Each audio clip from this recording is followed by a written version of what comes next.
Another component of controlling your privacy on Facebook is monitoring and changing the settings that allow Facebook to communicate about you to your friends and to other people.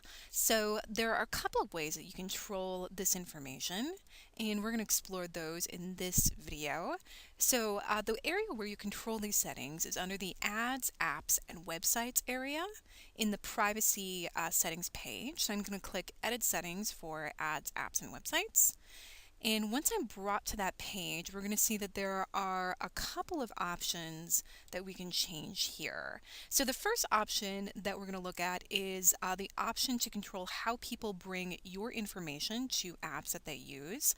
So if a friend is using an app, some of your information is actually imported into that app when they use it, which can be a concern because, this is sort of a third-party client that you don't really have any control over. You didn't tell your friend to use that particular app. And so having these apps access your information can be troublesome to some people.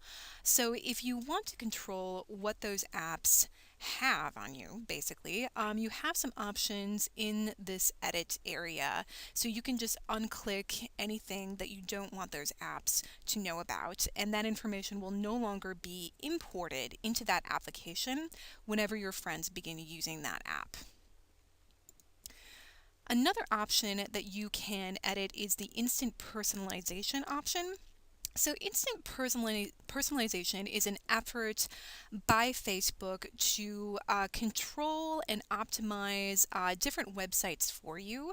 So they ostensibly do this because, they want to enrich your experience on certain websites by letting you know or letting your friends know about your activity on that site. So for instance, Pandora will list what music you've listened to your friends so that they can say, oh, hey, maybe I'd like to listen to that too.